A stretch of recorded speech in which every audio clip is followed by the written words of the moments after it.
Hey, and welcome to the third episode of Brainspit. Today I have my good friend, Nick Piers. Hello? And I'm your host, Youssef Zayed. Yes, you are. Yes, I am. Yes, you are. So, Nick, where do you see yourself? Actually, before we do that, Okay. Can you talk a little bit about yourself? Hi, I'm Nick. I'm graduating from high school from early March this year. You don't have to go into specifics. We don't know. We don't need to know your social security number. Oh. We do need to know the 3 numbers on the back of your credit card, though. That's very important for your Stormtrooper ID. I forgot my wallet at home, I'm sorry. Next time then. I'm graduating high school. I'm going into acting, which is going to be interesting, but I like it. I'm Youssef's friend. Yeah. If you believe it. Very important. But, yeah. Yeah. I do have friends, yes. Thank you very much. Yes, you do. Okay. So, I like that question I just asked because it kind of gives us insight into what you value in your life, what parts of your identity you base your life around. I see. As well as what you think other people would think of you. Yeah. So like it makes sense. Yeah. So like is that description where you'd say the full Nick Piers experience? Not really. I feel like there's a lot of things that in those kind of descriptors you don't exactly get. Like a lot of those type of questions, because we have to think about the important stuff we want to say. Yeah. That I think there's a lot that maybe I don't pick up on about me or my life because it's what other people observe. But you spend a lot of time kind of thinking about who you are as a person?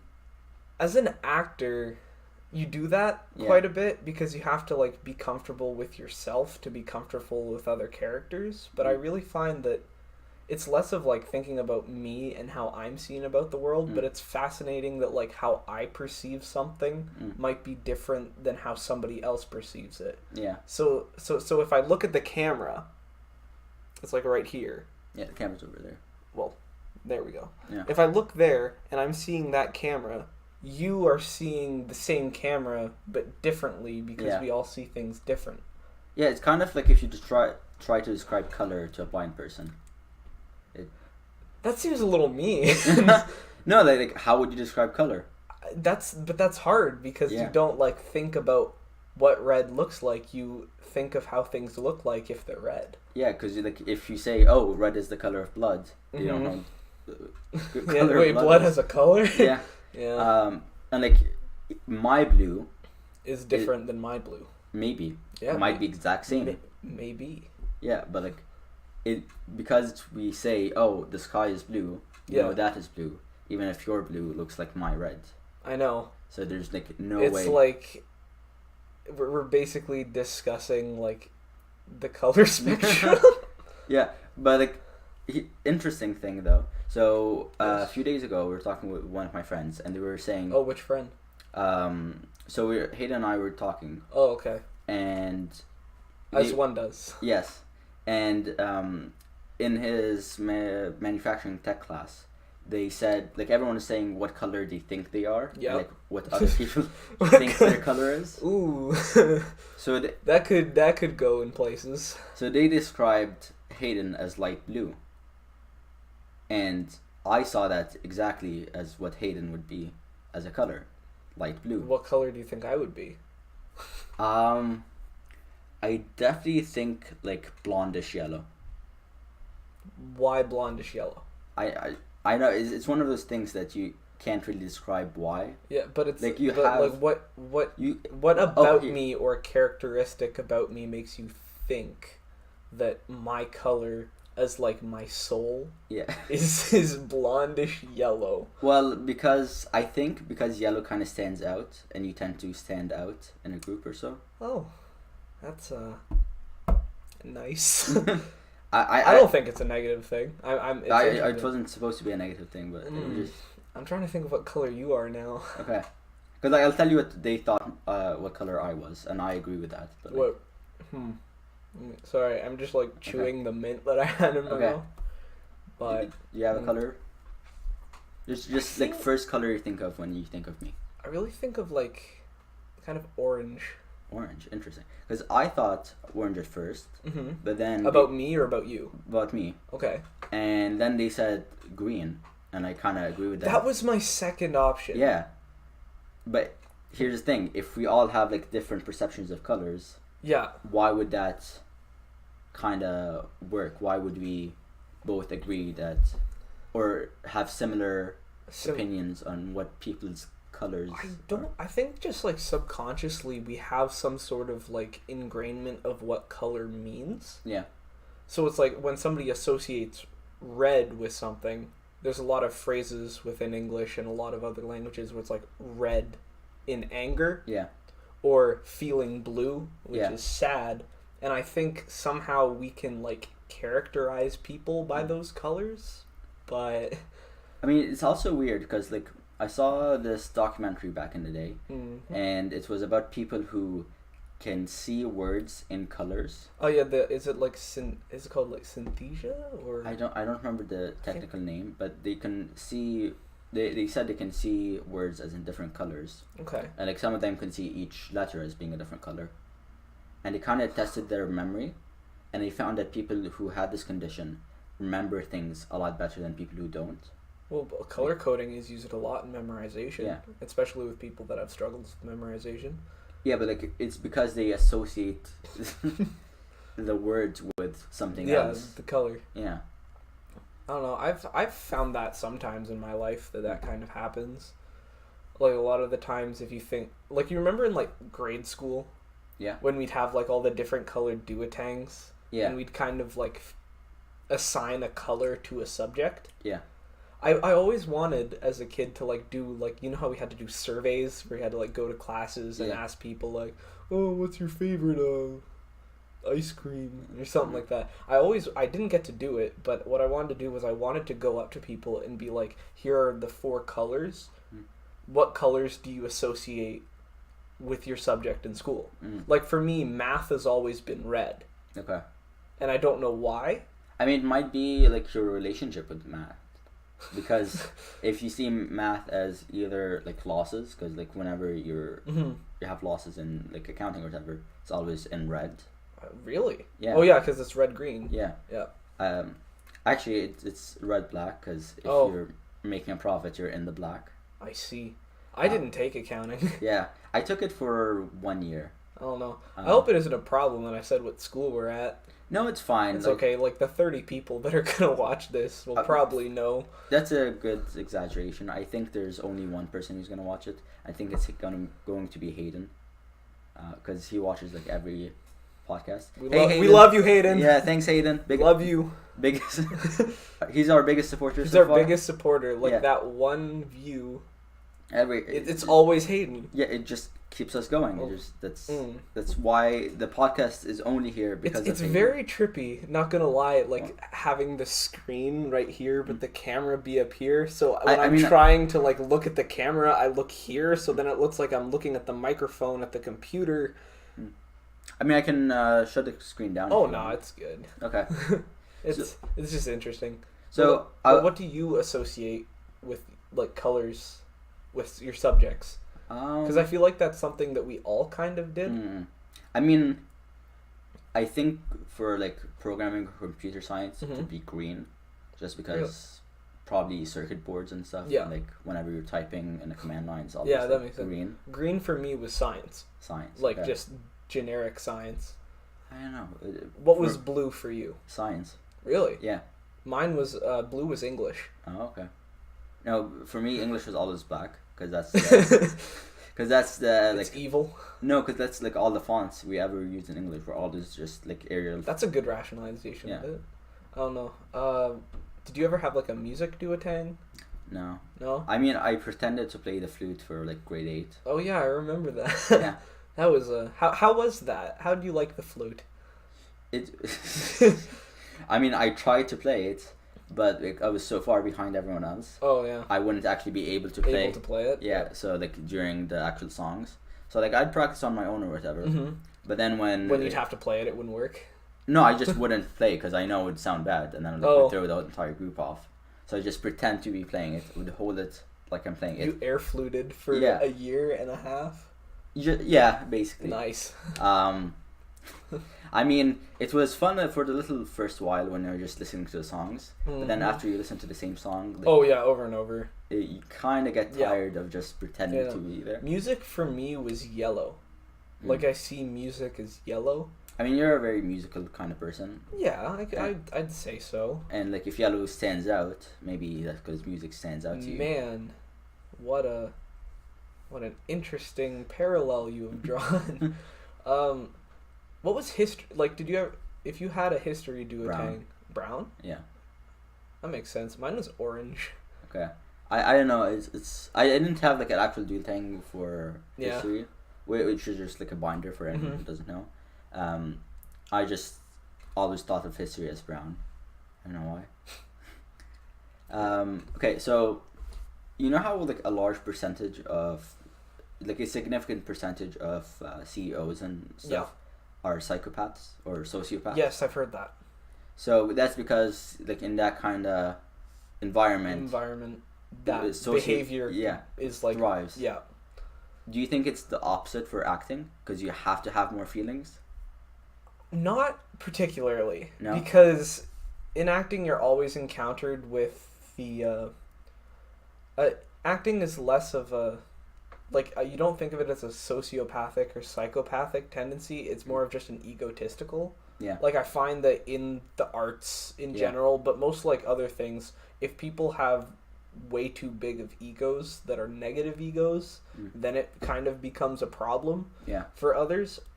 I feel that, like, with acting, in ways it might be even harder to tell if somebody's that negative because they can hide it. Okay. But I feel that, like, in acting, you always try your best to be as, like, supportive as possible to everyone that you have on set or around you, because, like, you're going to be working with these people for, like, 7 hours a day, either on set or if you're in, like, a production, maybe 5 or 6.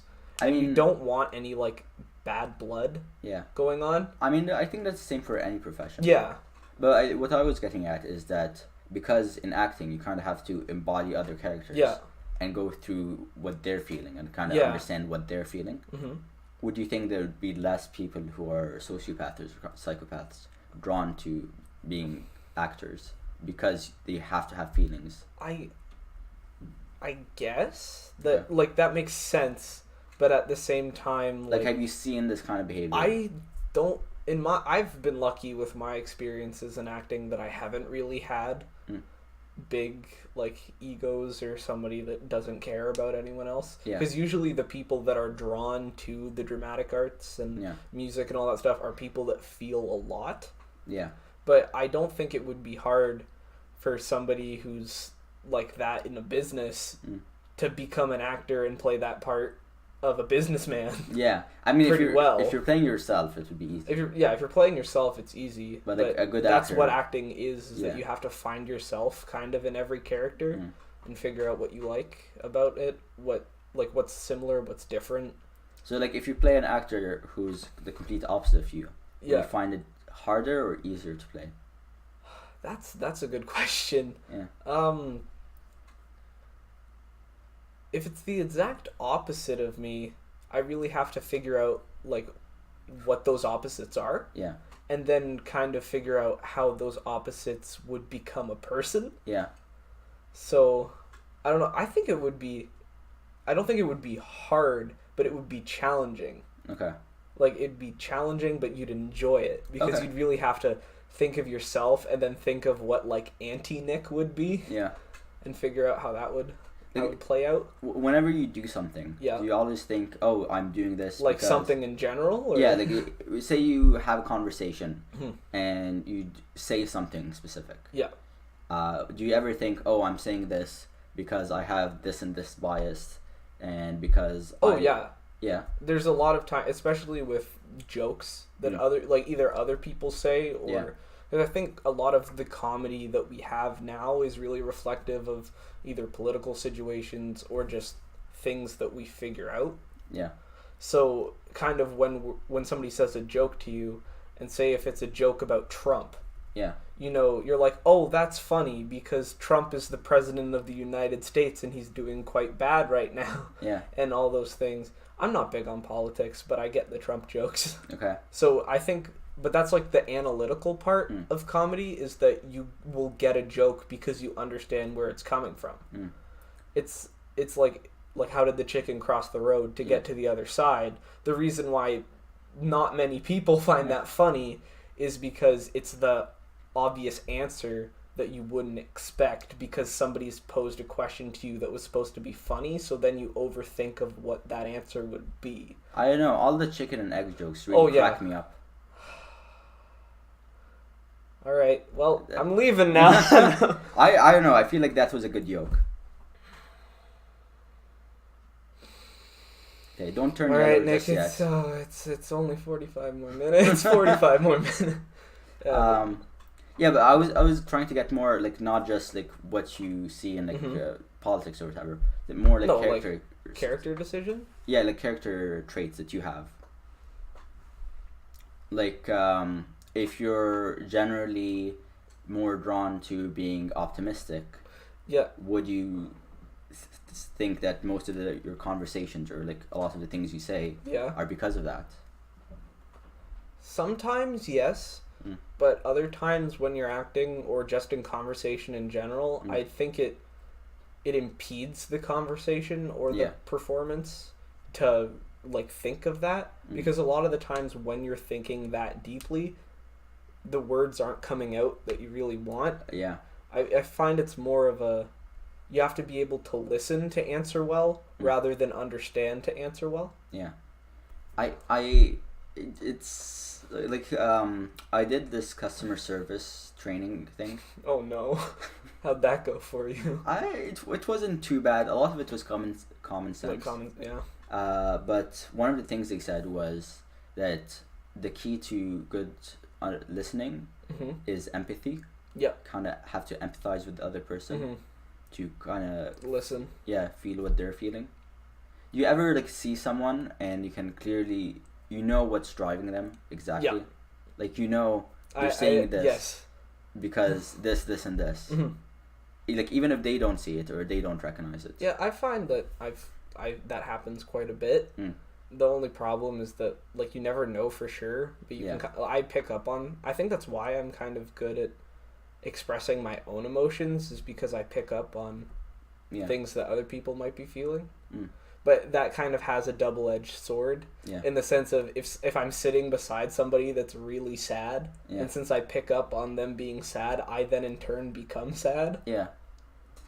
See, I'm kind of halfway there, because I can know they're really sad, but it doesn't make me sad, and I don't really know how to deal with them being sad. Like, I understand they're sad, and would go through like, oh, you don't feel bad or whatever.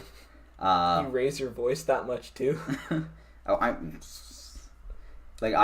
wouldn't fully know what they would want me to do in that scenario. I think everyone deals with that.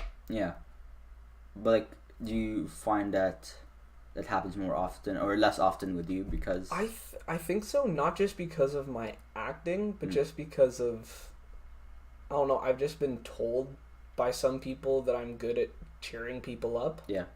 I think the reason is because what I would like people to do when I'm in that situation is very different from what most people would like to have done. So what would you want to have done if you were super sad?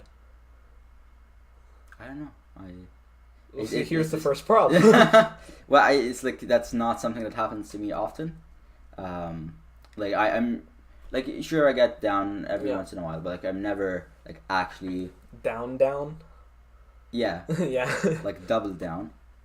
That was a KFC. That's a KFC. That was a KFC item. It was like 2 pieces of chicken with like cheese and bacon in between. It's called down. No, it's a double down. Oh man, I'm sorry. I got distracted. It's okay. But like, I don't know. I do, however, because I understand that they're probably going through a lot more, and I kind of see why they're doing certain actions. I tend to give people a lot more slack than I would normally. I see. Like I would know that they're doing this because of this and this and this, and I wouldn't really get upset or offended if they do something kind of mean to me. Yeah. Like I never have road rage when I'm driving. Like even if someone I don't drive, so I don't know yet. Yeah. But no, like most of the time, like, oh well, I gotta swerve out of the way or whatever. Mm-hmm. They didn't see me. Should do a better job, but like. Then there's other people that will like viciously honk. I honestly, one time I should have honked because someone did cut me off. Mm-hmm. I completely forgot I even had a honk. Yeah, I had a honk. I've never used a honk. I don't think, or on purpose. I've accidentally used it a few times when I was trying to move my bag across the steering wheel when I'm getting out of the car. That did scare me. Yeah, that's funny.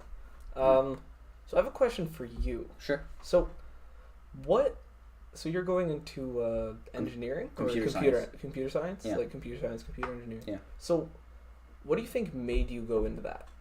And the reason why I ask that is I feel that a lot of the times there's two types of post-secondary learners. Yeah. They're the people that are going to what they want to go to because they know that's their strongest. Yeah. And then there's the people that are going into a certain program because other people want them to become that. Yeah. I would definitely say I'm the first type because there was no one really pushing me to go into computer science at all, or like anything to do with computers or anything really. Like they were just like, oh, do well in school, but like there wasn't something like I wasn't like, oh, become a doctor. Because I've heard a lot of people that like my parents want me to become doctors or lawyers or engineers, and those are like the 3 pillars of success. Yeah, like I know people who are going into certain post-secondary choices that really shouldn't have been, and they know there's a better option for them. Yep. But because their parents forced them to. because there's pressure. Yeah. I know, that makes me sad. Yeah, it's a little upsetting, and I tell them that you really shouldn't. Mm-hmm. But then, it's up to them. They have to live with the consequences. Yeah, that's probably what's going to happen. Is I think a lot of people that get out of high school, because since graduation is kind of looming, I've had a lot of thinking on this, and I really feel that what either is that the people that are extremely stressed, like right now in grade 12, when they get to college, either that stress is going to like lower, or it's going to become super bad that they can't like function. Yeah. I mean, there's a story. But part of that comes from like, I find I always feel a lot less stressed when I'm in an environment that I'm comfortable in, like everyone else in the entire world. But like when it comes to school, because school's interesting for me, but like if I'm learning something that I want to learn, I feel so much more comfortable and so much less stress of school than if I'm in a different class that I completely hate. Yeah, I mean they did find that if you're passionate about something, the rate in which you learn about it is faster. Yeah, it's a little bit faster. It makes complete sense. And about the people who are going to university because their parents told them to. Or just pressures in general. It reminds me of a story about a dog who stepped on a nail. That's sad. Yeah, and do you empathize with that dog? I empathize with the dog. Do you? And how would you help it? No, so here's the thing. And the dog. Well, we're getting metaphorical now. The dog wouldn't let anyone help it because if you moved the dog's paw, it would hurt it because it stepped on the nail. Yeah. However, it would only take the nail out if it got bad enough, like if the pain got bad enough. So that's how I kind of see the people in that scenario. So right now it's not too bad. It's not too bad, but when it becomes crippling student debt plus crippling anxiety, that's when you're going to be like... Something is going to give at some point. And then... It would have been better to fix it right away. And I think because that does happen, I've heard, to a lot of med students, or just a lot of students that go into things that they either because they don't know what they want to go into and they just do something, or they have their pressures of either parents or other things to go into that sort of field, is that they finish their degree and they're like, man, that was a waste of 4 years. Yeah. I mean, there's people who have no idea what to do, and I don't really have a good answer for them. I don't think there is a good answer for that. Yeah. Like the best answer would have been like to try to figure it out beforehand. But, the thing that happens in high school though, and I think how a lot of people fall into that trap of not knowing, is that we go through 11 and 10. Sorry, not 11, 10, 9 and 10. Everyone's like, oh, you got plenty of time to choose what you want to be after high school and where you want to go. Yeah. And then like first day of grade 11, they're like, you need to figure out where you are going right now. Yeah. And I think the best, like I've talked to some people that are either in grade 9 right now or going into grade 9, and my biggest like piece of advice is that use grade 9 and 10 to know where you want to go, and then use 11 and 12 to base your last 2 years of high school around that. It was different for me because I went into high school thinking I would do something completely different than I was going into. Oh yeah, you were. And then then grade 11 happened, and that's a pretty big story that isn't for a podcast, but maybe a podcast later. And grade 11 happened, and that just completely changed my life on where I wanted to go. And then grade 12, I knew where I wanted to go, and then now I'm here, and I'm going to a competitive acting program in Toronto next year, and I'm super excited. Congrats. Yeah, I always find people who I feel are making the wrong decision now. And I kind of just wish I can like just look into 10 years in the future and see where they end up doing. Yeah, because like most of the people you see now, you're probably not gonna like if you're not close friends with them and you don't keep contact. If you aren't on a podcast with them, you're most likely not going to see them ever again. Basically, after the end of this year. Yeah, many travel away, and like even if they're in the same surprisingly city, not a lot of people are traveling away in like our friend group, except for Hayden and me, and the rest are either going to Carleton, Algonquin, or Ottawa U.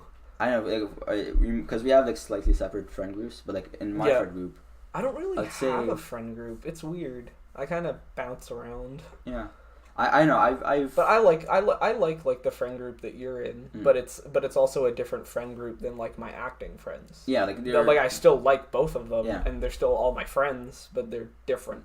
Yeah, I mean, like it's kind of what you're up for at that moment. Like, if you want to chillax or whatever, you come to our friend group. If you're like more energetic, it's I don't know. I take whatever opportunity there is, I'll go. Yeah, but like let's say 60 to 75% are going away from my friend group, and then also those who are saying there's also like. It's a little unlikely you'll see them too often. It's because even if you're in the same university or whatever, even if you're in the same program, it's still a little unlikely. That's a lot of my parents. Luckily, have told me that they want me in residence for my first year because in residence that's where you meet everybody. Yeah. So I'm excited for that. But Toronto's going to be an adjustment. Yeah. But I like Toronto, so I'm okay with it. I would like big cities. For a while, but I wouldn't want to live there forever. Like I would much rather after like a few years move back here, or I understand somewhere similar. Just because here it's a lot quieter, which is something I think you like quiet. Well, no, it's just like a lot less stressful when everyone around you isn't I know stressed. What you mean. And I understand that, but at the same time, like I've been to New York City twice, and for some reason. Like the bustle and the stress is somehow calming to me. Okay. And I don't know why, but it was really weird because it wasn't the school trip, but I went there with my family. I think summer of grade 10. Okay. So either summer of grade 10 or summer of grade 9. Yeah. And we like. New York was kind of, like you always have when you go to a big city for the first time, you always have your like worries of being mugged or stuff like that. But I remember that we were trying to get to a restaurant and there was this oddly dark alleyway that was like a shortcut. Yeah. And usually in movies you're like, oh my god. Oh, that's where I get stabbed. That's where Batman's parents died. Yeah, exactly. Yeah. Well, that's yeah. But then for some reason, I just began to walk through that. Okay. And of course, like my sister and my parents were a little like iffy, but somehow I didn't feel scared. Okay. Or like if I'm in like either Times Square or just like in a busy part of Toronto or anything, I somehow find that like feeling of, I call it like the feeling of stress in a big city, because there is a stress of a big city, but somehow I find that calming. Yeah. And I don't know what it is. And I'm trying to rationalize it right now, but it's not going too well. Maybe it's the comfort that you're around other people all the time. Maybe. Like that's something that people say, that when you're in a bigger group, it's kind of like... I think one of the reasons why I like the big cities so much is because like you can walk 2 blocks and completely be in a different culture. Yeah. And I love that. There's definitely a lot more variety and more things to do. I find that the best of like being able to walk in one part of Toronto and then completely be submerged into a new different culture. Especially with food. Yeah. Cultural food is great. White people food is so boring. Although Costco food is good. Yeah. So, you know, talking about fears and stuff. Yeah. I always find it super weird that like, some people are super scared of certain things that I'm just like not scared of at all. Yeah. Like fear of heights. Fear of heights? Yeah, like... I don't think it's a fear of heights. I just think it's a fear of falling. Yeah, but like... I know what you mean. Irrationally scared of being in high places. Yep. Fear of like spiders. Like claustrophobia. Yeah. In a dark. I understand claustrophobia, because it's not that I get claustrophobic, as that I get afraid. But if I'm in like a very small area, or just in like a big group of people in a very small area, I begin to get...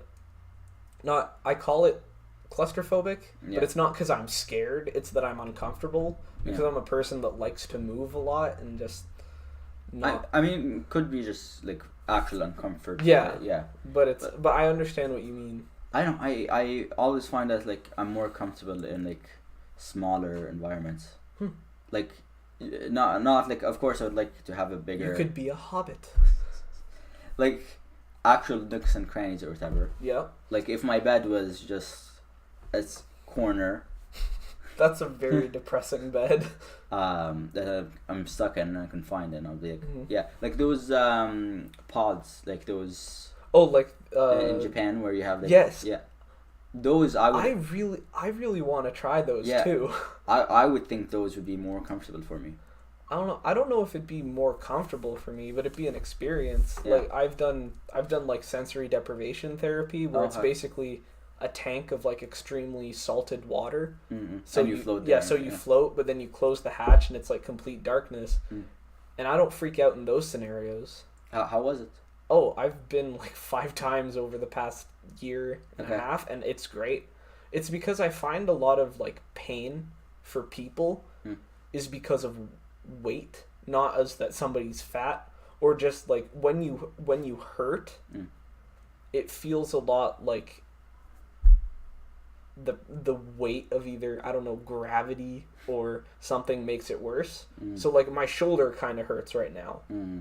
But if I were to like float in water, it wouldn't necessarily hurt as much, because I'm not having like weight being brought down. If anything, like I'm kind of I'm like not having that contact with something. I feel like that's a big thing for pain. I don't know. Yeah, like, well, I mean, when you're actually in the chamber, what do you like think about, or what do you see, or what do you feel? Well, you see darkness. Yeah. Because I turn the light. They have lights in it. That's like, it's a very nice blue light. I thought you were supposed to have no lights. And it's very like up to you what you do with it. You can not close the hatch at all. Okay. You can be in the pod completely dark. You can be in the pod, close the hatch, and keep the lights on. It's very like comfort based. But I find that either you're thinking about everything or you're thinking about nothing. And I think it's more of just like trying to get yourself in the mindset of that you're not really thinking of anything, but it starts with everything. So you reflect on everything that's going on, and you get really distracted even though you're in darkness, because you're like, oh, my arm hit the side of the tank or stuff like that, and then you begin to kind of calm down. But I do it more of just the feeling of it, less than the mindset because of my pain. But I mean, I think that's just kind of like an easier way to do kind of meditation, because like a lot of people. It is. Yeah. Meditation is a hard concept to grasp, but I kind of understand it in that scenario. You should try the sensory deprivation. I think you might like it. Yeah, I mean, is there one nearby? Yeah, there's one downtown. Okay. Yeah, maybe I'll It's great. Because like I've definitely seen those before and like, would like to try it. Yeah. But like in terms of like just reflecting and stuff, I think recently I've been doing it a lot more often. Yeah, because of the impending doom of graduation. No, I've been looking forward to graduation for the past year and a half. I understand. So like it wasn't even a concern. It's a hard feeling to like want to leave high school, but at the same time you don't want to give up on your free trial of life, because high school is basically a free trial of life. I know. I'm not like stressed about post secondary or whatever. Yeah. I'm kind of stressed about it just because it's a big like change. Yeah. But I'm not angry about it, or because I know that even though it's a change, I'm going in a good direction. Yeah. And I'm going like where I want to go. Yeah. But at the same time, it's just the adjustment that scares me more. I know. Because I've moved so many times and moved so often. I think I'm not like too scared of adjustments or whatever. That's good. Like I don't even know how many times I've moved. I've only moved once, and that was when I was like 7 months old, to the house that I live in now. Okay. No, I moved like different countries, different cities, just different. Where did you start, and how did you get to here? I don't see. Like it's because of my dad's work. He has to move a lot, or he had to move a lot. Yeah, I remember one time he was working in Toronto. Yeah. During our 4 years of high school. Yeah, he worked in Toronto for a while. He worked in Halifax for a while.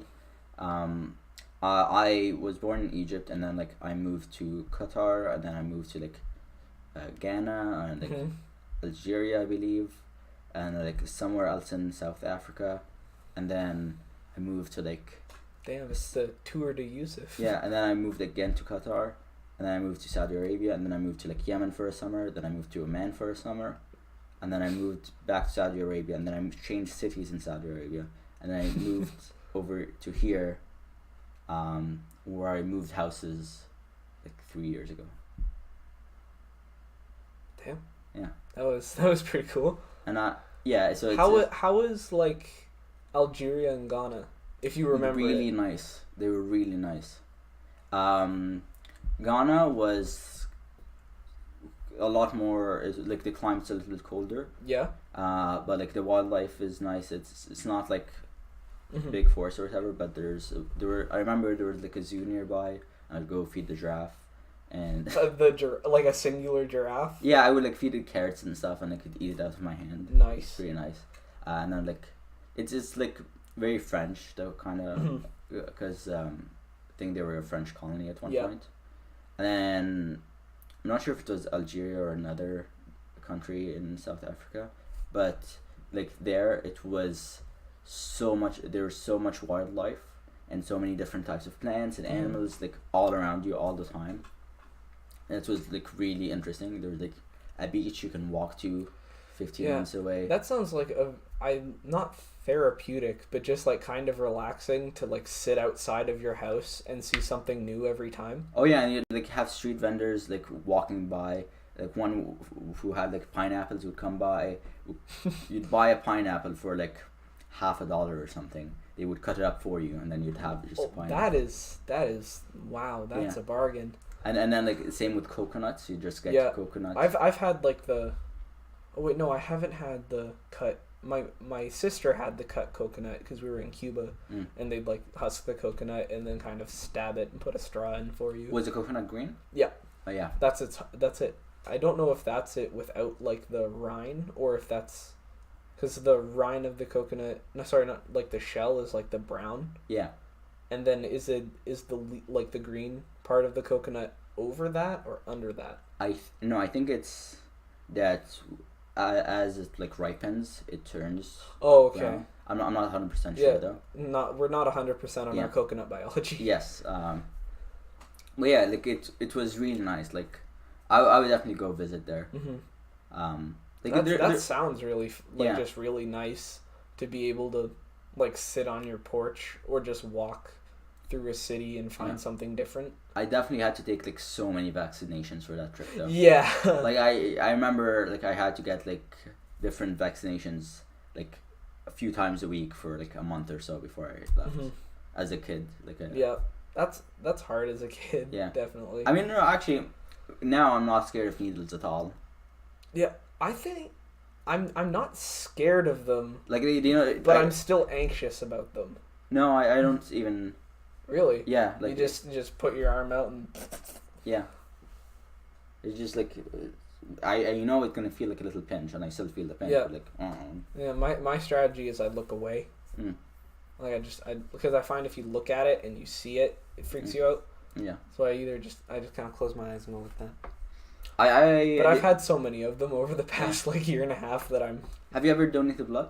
I have not. Yeah. I've considered it, but at the same time, I don't do well with blood. I'm fine with blood. I actually went to donate blood once, but then during that process, I found that I have very small veins. Oh, so they can't like get. You know, it takes them a while, and it's like. You know, I've been lucky that like, the first try they get a vein and they can get tons of blood. Yeah. I'm lucky in that sense. I was also a little freaked out when they took like a pint of blood. Yeah, the bag. Yeah. I'm like, I didn't think it was that much blood, but okay. It's like cranberry juice. Yeah. Yeah, so like I'm not worried about blood at all, really. Yeah. I think I am most like the thing that makes me cringe a little bit is whenever like it has anything to do with the eyes. Yeah. That one like really gets me. Like all the other ones not so much. So when kind of related to this, but when you got your driver's license or it's either your driver's license or when you turn 16 you have to get a different health card in Canada or something. Yeah. And you sign like your organ donation stuff. Do you remember that?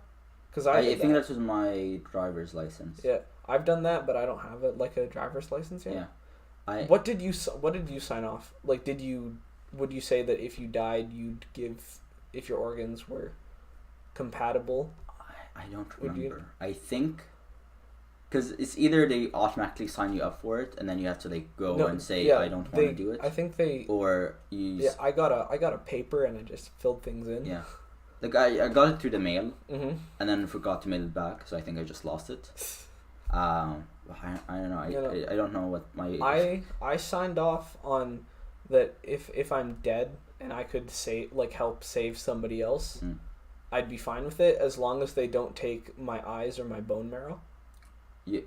So you're fine with everything else except your eyes and bone marrow? Yeah. Why? I don't know. Wait, like I feel like it's mainly the eyes. I didn't want my eyes to be donated. I don't know why. That kind of freaked me out. But like my kidney or my liver, or my heart. Like I would imagine to be like an all or nothing kind of case. It actually isn't. You can sign up on like what you wish to donate. Yeah, but like I would imagine like if you donate one part of your body, you're willing to donate like any body. It's because of like laws and consent stuff. So like no, I mean like you personally. Yeah. I would imagine if a person is able like once they're dead, if they're willing to donate their heart or something, I know they'd be willing to donate I'm thinking else. Of reconsidering the bone marrow. But the thing is that they don't say just bone marrow, they just say bone. And I'm like I really don't want somebody to take my femur out of my body, even though I don't know. It's a weird interesting. It's a weird thing to have. But with the organs that are commonly donated, like your kidneys or your liver or hearts that are commonly donated, I was completely fine with that because if I'm dead, it doesn't really matter. But your eyes do matter when you're dead? I just don't like the thought of my dead body not having eyes for a little bit, you know? I mean, eventually they're not going to have eyes, but like I don't know. That it's kind of your thing with like anything having to do with your eye. I mean, that's when I'm living, but when I'm dead, I'm like, I know mine is. When I'm dead, I don't really want anyone messing with my eyes. You can take whatever else you need to save somebody, but like, okay. I don't want my eye in somebody else's head. I want them in my head. That's my one selfish thing I'm allowed to do on my organ donation card, because the rest is that's donated. And I'm thinking of changing to bone marrow, or if I can like specifically say to donate bone marrow. Like that's completely fine. That's your choice. Yeah. I'm just it's interesting. Yeah, I find it strange that like it's everything except the eyes. Everything except the eyes. So I know. I'm having a hard time getting over that. Really? Yeah. Well, it's not something that I can really explain. Yeah, I understand. It's just something that it's just a comfort level. Yeah, I mean, I'm sure there are some things because that you have to like think about. Because like rationally, if you're dead, like everything's kind of on the table. Yeah. But somehow, the thought of somebody taking out my dead eye. Is very, and even though it would be going to a good cause, there's just something about that in life makes me feel really uncomfortable. Yeah. But the rest is fine. Yeah, like I mean, okay, in the same kind of vein though, I would think that the worst disability that could happen to me personally would be if I go blind. Yeah. I think that would be the worst one. Like it just maybe because like almost everything I do requires sight. Yep. Or it would be a lot easier with sight. Well, everything is a lot easier with sight. But like, I don't know. That seems like this the one thing I'd be like really worried about. I feel like either any sense or anything. I mean, I basically lost my sense of smell. Yeah. And somewhat taste as well because of it. Mm-hmm. But it's mainly like the three that freak me out the most are like seeing, hearing, speaking. I mean, speaking and hearing are kind of but a lot of the time, if somebody can't hear, like if somebody goes deaf, but they could hear before, and they learn, can still speak. Yeah, but if it's like if you're born not able to hear, you can still do it, but like it's a lot harder. It is hard because a lot of what we do with language is very much what we hear. Yeah. I think I'd be more okay with not speaking than I would be with not hearing. That's hard. That's hard for me because I need both. I mean, acting, yeah. Yeah. Well, I don't know. Let's not talk about this. This is freaking me out. I do find that there are certain subjects that certain people just don't want to talk about. It's not that I don't want to talk about it because it freaks me out. It's just something really hard for me to explain. Yeah. Because it's just part of. It's like if somebody asks you, would you rather lose your right arm or your right leg? I definitely right leg. Yeah, but I don't know because I really don't want to face that decision in my life. But if I had to, I feel like but that's so hard. I would definitely go for the right leg. I would much rather lose my right leg than I would lose one of my arms. I think I agree. I think I agree with that. But like it's a hard concept for me to think. Like I think I would rather lose both my legs than lose one of my arms. Well, that's interesting. Yeah. All right. I know. Maybe. What's next on the question agenda? So, would you ever do anything other than acting? Do you ever see yourself doing anything other than acting? So, possibly, it's more of the acting's, like acting and music are my passions, but music is something I could not do professionally because it would ruin it for me. Okay. Oh, okay. Like if I had to study it, it would ruin it for me. But with acting, I really like studying it, and I really like doing it, and that's where I can see myself being most happy in a career. But if it doesn't like work out, it's less of a matter of changing your career and your passion than just like finding your ability to use your passion in a different way. So if it meant that I was teaching people how to act, that wouldn't be awful. It wouldn't be ideal. Yeah. But it wouldn't be awful. Or if I was like wasn't the actor, but I was like directing the voice work on a video game. Yeah. Or stuff like that. It's just finding it's finding work opportunities that line up with your passion. Yeah. And if you don't, and if it's hard to find, and finding something that you can wiggle that passion in, I don't like how that sounded, Yeah. but you know what I mean. Yeah.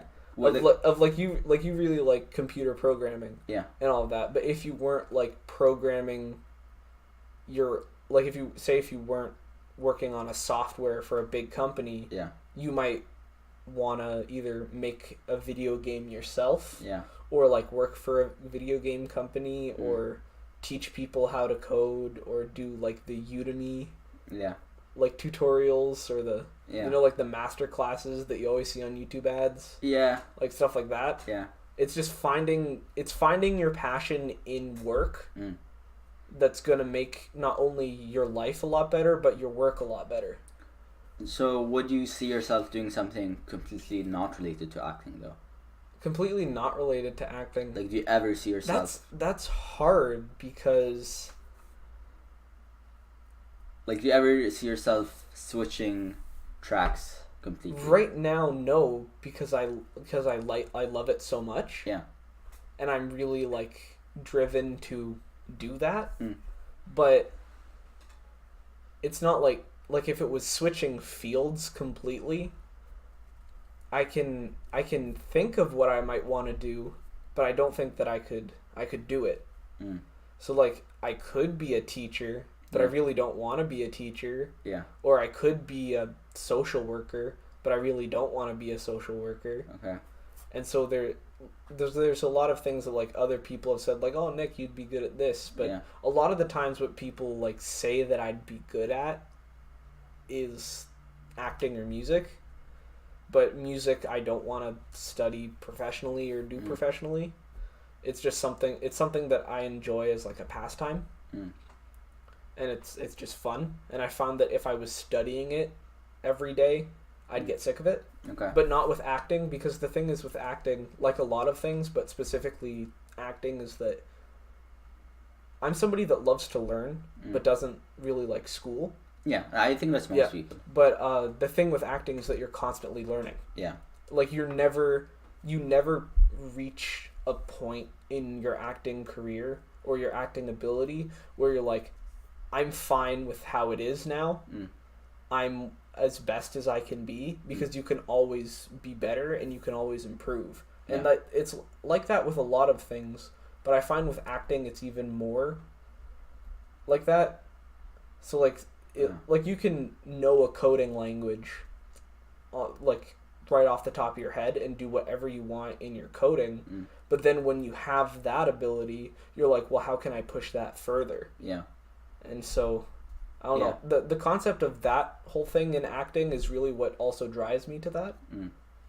So you, for acting, you kind of like the learning aspect. I do. Because I find, because like acting, how good you are as an actor is super subjective. Yes. And that's kind of the thing I struggle with a lot of things like that are subjective, is that if I want to improve, it's based on the opinions of others, which I really don't like. I understand that. I'm a person that, you know, I feel like if I get the approval of others, that makes me feel like I'm doing a good job. Okay. But then it's kind of a not double-edged sword, but then it's kind of like if you don't get the approval and you think you're doing well. If I don't get the approval and I think I'm doing well, I question myself. Yeah. But when other people give me the approval, I still question myself. Okay. Because acting is a very personal thing, because it's you. Yeah. Like, I don't know, because, like, in acting, you're always seeking the approval of others. You can't objectively be a good actor unless other people say you're a good actor. Yeah. And then, if, say, you're really good at acting in a certain way, and then people are sick of it, you're no longer a good actor. Yeah. Like, It's weird. And, like, the public opinion is super fickle. Like, you one day you can, like, oh, you're the best actor ever. Next day you're like, has been horrible actor. I think the best way to get over that is you really have to be passionate about it. Yeah. It like acting is less for me of finding the approval of others, of more of just having fun. Yeah. Because especially with voice acting, like my dream job in acting is to be in a pretty big AAA video game. Like that's just an aspiration I have. And I feel like, especially with voice acting in video games, because you have all these different characters, I've always found it fun since I was little to think of like, so an alien zombie with half of its face blown off, how does he speak? Or like, how does Sonic the Hedgehog speak? Meow. Yeah. But I always found that very interesting. Okay. And that's one of the reasons why I like acting so much, is that you figure that out. Yeah. So is that the reason you kind of pursued acting? Because you want to impersonate other people? Like, you kind of want to imagine yourself as, like, in different fantastical scenarios kind of thing. That's one of the reasons. Yeah, like it's hard to explain why I went into acting. It was just kind of something that I found out that I liked, and it's a big thing of just I enjoy it so much that if I was being paid for it, I feel like I'd enjoy my life so much of that I'd be doing something that I love for money. Like, I feel like, how much of that do you think is genetic in terms of you were born with the ability to act versus environmental, that when you were a kid you found that you got more attention or whatever? It was weird because as a kid, as like I had to see a voice therapy person because in September my voice was a little messed up because I got really sick. Yeah. And we kind of had to have this conversation with the doctor because my dad was there. I was like, so he's he wants to go into acting, he's an actor. And the doctor said something of like to my dad of, did you know that as a kid Nick would probably go into acting? Okay. And my dad said he said that like the signs were there, but he wasn't like a classic case of like, yeah, that kid's gonna be an actor as a kid. Okay. And it was a really weird concept because like as a kid I'd always try to imitate things on TV. I don't know why. I guess it was just boring. Yeah. Like or I was bored and I wanted to sound like Scooby-Doo or Lilo and Stitch, like Stitch from Lilo and Stitch. And my parents noticed that, and I annoyed the hell out of them because of it, because I'd just kind of be like in my room kind of like chatting to myself, or I'd like make up a character as a kid and then I'd figure out how he would sound. Or if I had a stuffed animal, I'd be like, well, how does this stuffed animal talk? And I noticed it more this year now of like looking back how that was. And so my parents were like, well, my dad was like we saw some of this, like we noticed that could be something that he might be interested in or go into, but I never like pursued it. Like as a kid, I didn't really do acting except in like school. Okay. And it was the same thing with music. I did nothing in music until grade 7, and then when I did music in grade 7, it opened this whole new like big plane of ability I never knew that I had. Okay. So like, would you think when you were a kid and you were imitating voices from TV, like was that like because you did it once and then your parents were like, oh, good job, Nick? Oh. And then you were like, oh, this is something I get praised for. I think I think it was just something that I just kind of figured out that it was something I was able to do. Yeah. And I found it fun, so I did it. Okay. Because there were some times when my parents would be like, Nick, you can't do that in front of your friends. They're gonna think you're weird. I mean, or sometimes when someone says that, you still do it because you just want the reaction. It's very interesting. Yeah. But I think it was more of just I had fun doing it. Yeah. And I didn't really know until grade 7 with acting that, oh, wait a minute, all that stuff that I'd get like in trouble with my parents and at school for doing, or made you have friends, or made you popular. I know, I'm not popular relatively, but like it was very interesting to figure out that doing that, like making voices for things, could be a job. Yeah. And I think when I figured that out, I was torn between music and that at one point, at one point before grade 11 when I switched over. But there was another point when I was like, well, maybe I could do music but like do voice acting on the side or do acting on the side. But then as I went through high school, I really figured out that you can't really do any of the two on the side. You really have to put 100% in to those two types of professions.